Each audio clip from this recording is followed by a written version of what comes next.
Bonsoir à tous, j'espère que vous allez bien. Le PSG s'est imposé 3-0 pour la 25e journée de Ligue 1 contre Marseille, contre les Clowns. On a gagné ce match. Mais avant de rentrer dans le vif du sujet, il y a deux joueurs que je vais féliciter dans un premier temps. Messi et Neymar. Non, Messi plutôt et Mbappé, excusez-moi, lapsus. Messi et Mbappé. Mais c'est incroyable ce qu'on a pu voir. Mais c'est incroyable. Mais c'est grandiose. Mbappé, c'est le meilleur joueur du monde. C'est le meilleur joueur du monde. Malgré les critiques que j'ai dit, etc., faut quand même l'avouer que c'est le meilleur joueur du monde actuellement. Ça, franchement, on n'a rien à dire dessus. Après, Messi. Vous voyez, quand je vous ai dit, les gars, rappelez-vous bien ce que je vous ai dit. Qu'on joue pas avec deux 10 sur le terrain. On joue pas avec deux meneurs de... Il en faut un. Il faut un chef d'orchestre. Ça n'existe pas deux. Ça existe dans aucune équipe. On joue pas avec deux 10. Vous voyez que là, le milieu de terrain, vous voyez que là, le milieu de terrain, il peut produire leur jeu. Vous voyez que là, le jeu, il est plus aéré. Avec un 10 sur le terrain. Avec un 10 sur le terrain, le jeu il est plus aéré. Il est plus aéré, il est plus structuré. Ça amène à un équilibre tactique et technique de la formation. Là, c'est mieux. Vous voyez quand je vous avais dit ça. Maintenant, là, vous comprenez pourquoi je vous dis ça. Tout ça, je l'avais dit, les gars. Tout ça. Mais franchement, Mbappé, malgré les critiques que j'ai dit, franchement, moi, je retire pas les critiques parce qu'à certains points, quand même, voilà. Mais Mbappé, franchement, c'est le meilleur joueur du monde. C'est le meilleur joueur actuellement du monde. Plus fort que Vinicius, plus fort que je ne sais pas qui. Non, c'est le meilleur joueur du monde. C'est le meilleur joueur du monde actuellement. Et moi, je le dis haut et fort. Mbappé, le meilleur joueur du monde actuellement. Mais c'est incroyable, Mbappé. Mais c'est incroyable. C'est le sauveur, c'est le tout. On voit un PSG sans, avec Mbappé. On a vu un milieu de terrain aussi pareil, qui était bien organisé, bien structuré. Une défense qui a été solide. On a fait un clean sheet contre Marseille en plus, qui nous a mis à l'amende quand même en Coupe de France. Et ça, c'est quand même un point positif. Moi, j'ai appréhendé le match. Moi, je pensais que Marseille, ils allaient gagner. Ou que il allait y avoir limite un match nul, qu'on n'allait pas on s'est procuré beaucoup d'occasions. Et je pense que c'est l'un des rares matchs depuis le début de la saison où on se procure le plus d'occasions. On a été une équipe solide, tactiquement, défensivement. Il y a une cohésion de groupe, un vrai groupe collectif. Les milieux de terrain qui ont pu alimenter les ballons. Vitinha, je l'ai trouvé intéressant. Fabien Ruiz, tactiquement, je l'ai trouvé très bon. Quand Mendes, il montait. Lui, il était milieu relayeur gauche, donc il prenait sa place pour assurer le côté défensif, pour pouvoir mettre Mendes dans les bonnes conditions lorsqu'il sera en contre-attaque. Une équipe qui a été bien organisée, une équipe qui a été bien structurée, des bonnes sorties de balles, moins de déchets. J'ai vu très peu de déchets techniques. Et c'est ça que j'attends de cette équipe. Très peu de déchets techniques. Vous voyez, là, je suis satisfait. Les gars, si le PSG joue bien, je vais pas les critiquer. Mais s'ils jouent mal, là, je les critiquerai.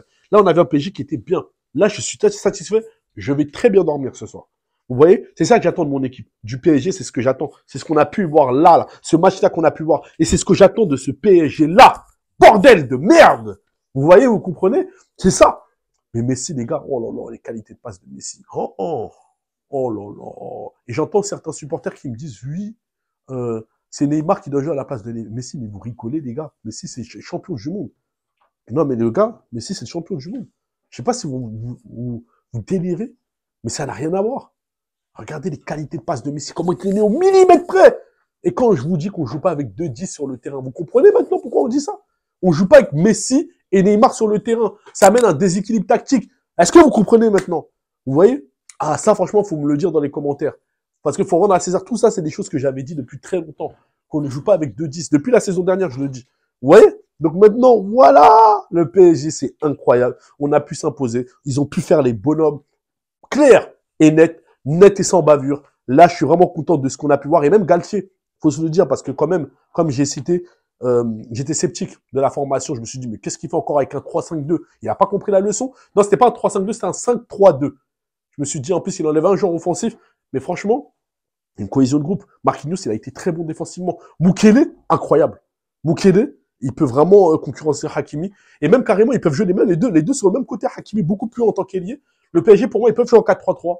Avec Hakimi en tant qu'ailier, en Messi en faux neuf et Mbappé à gauche. Le PSG, ils peuvent le faire, ça. Franchement, ils peuvent le faire. Et Mukele en tant qu'arrière droit, ça, je vous jure que c'est possible. C'est vraiment possible. Là, on le voit. Vous voyez, quand j'ai dit que Verratti, il a besoin d'alimenter, il a besoin d'enchaîner, il a besoin d'une complémentarité, il joue pas dans un système à deux pivots. Là, on avait un milieu de terrain qui était alimenté. Quand on voit que Vitinha prend ses responsabilités, quand on voit que Fabien Ruiz aussi y joue, ça permet quand même aussi à Verratti de bien jouer. S'il a des bras cassés autour de lui, il peut pas jouer son football. C'est pour ça que je vous dis, ne jugez pas trop vite Verratti.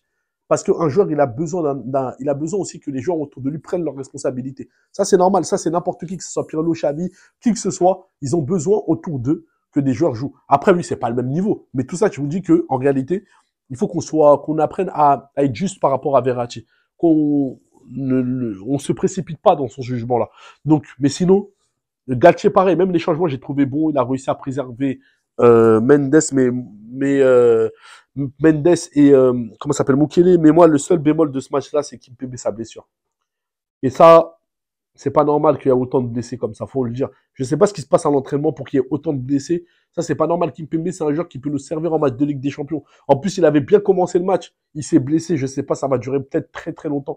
Mais Kimpembe, en tout cas, j'espère qu'il va bien se rétablir. J'espère vraiment parce que là, avec ce qu'on a vu là, j'ai vraiment très très peur. Je suis très sceptique, les gars. Vraiment très très sceptique.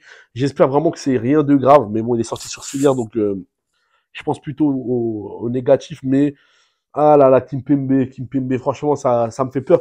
Je sais pas comment ça se passe les entraînements. C'est vrai que les entraînements, c'est beaucoup des taureaux, c'est beaucoup des oppositions. On travaille pas les courses, on travaille pas la musculation. Il faut que ça travaille plus à l'entraînement pour éviter ces genres de blessures. Parce que là, on est en mois de janvier, on a tout le temps, on est en mois de février, fin février, on a tout le temps des blessures à cette échéance-là. C'est pas normal. Les joueurs, je sais pas ce qu'ils font. Là, on doit monter en termes d'intensité à l'entraînement. Les joueurs doivent, c'est pourquoi dans les autres clubs, il n'y a pas autant de blessés. Pourquoi c'est tout le temps au PSG? C'est qu'à un moment, il y a un problème. Il y a un truc qui est pas géré. Kimpembe, on l'a trop précipité. Et je pense que des fois, il faut faire attention. Quand il y a un joueur qui revient de blessure, il est revenu d'une blessure de 3 mois, faut qu'on tempère. Faut tempérer. Mais sinon, à part ça, franchement, rien à dire. Le PSG s'est imposé 3-0 et je suis content de la soirée d'aujourd'hui. Franchement, on va faire un live tout de suite. Abonnez-vous à ma page YouTube, TikTok, Instagram. On va faire un live sur TikTok là tout de suite. Je vais mettre tous les liens dans la description. Je compte sur vous. Sur ce, passez une bonne soirée et allez Paris!